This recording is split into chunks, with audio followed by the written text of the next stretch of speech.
बरसात का मौसम अपने साथ जहां गर्मी से राहत लेकर आता है तो वहीं कई तरह के संक्रमण का खतरा भी बढ़ जाता है।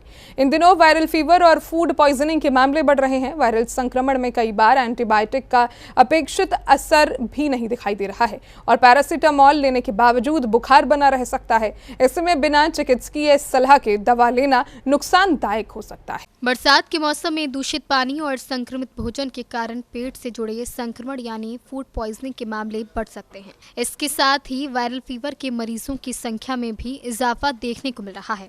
देखिए, इसमें कोई शक नहीं है कि आजकल जो हम देख रहे हैं वायरस का नया स्वरूप भी देखने को मिल रहा है और जिसमें सांस लेने में भी तकलीफ़ हो रही है। बुखार भी 103, 104 हो रहा है, ठंड लग के बुखार आ रहा है, पूरा गला चौक हो रहा है, गला ख़राब हो रहा है, सांस लेने में भी परेशानी होने लग रही है। तो नो डाउट वायरस इन्फेक्शन बहुत फैला हुआ है। आज भी मैंने शायद पेपर में देखा है एसएन मेडिकल कॉलेज में 3-4 हज़ार पेशेंट थे।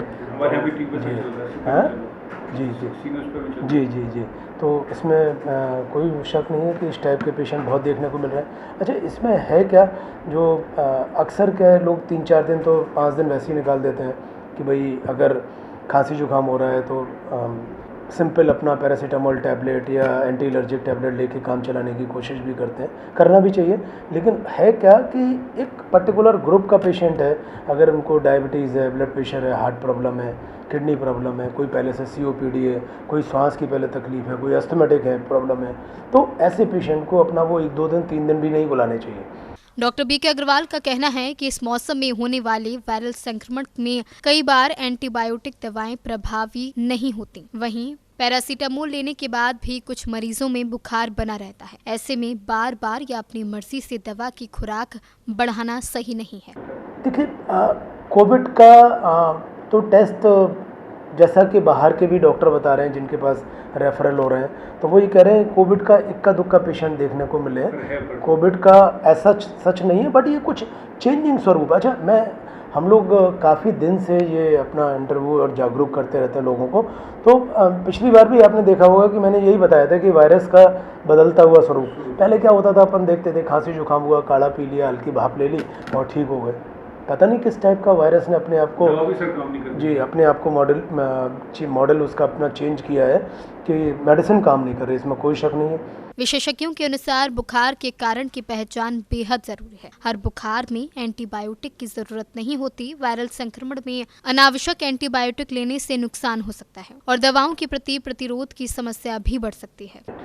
दूसरा ग्रुप जो आपने पूछा कि आजकल जो बरसात के पानी से जो आपने सवाल किया कि हाँ, उसमें उल्टी दस्त के पेशेंट, डायरिया के पेशेंट, खाने पीने का ध्यान रखने की ज़रूरत है ऐसे लोगों को, वो भी देखने को मिल रहा है।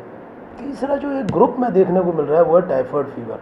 टाइफाइड फीवर में स्टार्टिंग में 3-4 दिन में कुछ भी पॉजिटिव नहीं आता, लेकिन मैंने देखा है कि बाद में अगर हम ब्लड कल्चर कराते हैं और टेस्ट कराते हैं तो उसमें साल्मोनेला जो बैक्टीरिया है वो पॉजिटिव आने लगता है और रेजिस्टेंट भी है 1-2 पेशेंट में।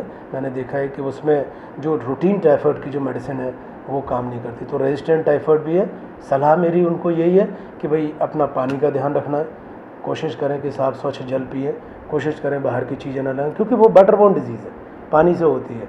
और जो स्कूल गोइंग चिल्ड्रन है उसमें टाइफाइड का वैक्सीन लगता है, तो वो बच्चों में लगता है, तो वो वैक्सीन बच्चे वाले डॉक्टर से मिलके वो भी आप लगवा सकते हैं। बरसात में साफ पानी पीना, ताजा और अच्छी तरह पका हुआ भोजन करना, बाहर के कटे फटे खाद्य पदार्थों से बचना और हाथों की स्वच्छता का ध्यान रखना बेहद जरूरी है। तेज या लगातार बुखार, उल्टी दस्त, कमजोरी या अन्य गंभीर लक्षण होने पर खुद से दवा लेने के बजाय चिकित्सक की सलाह लेना ही सुरक्षित रास्ता है। सी न्यूज़ के लिए लक्ष्मीराज सिंह की रिपोर्ट।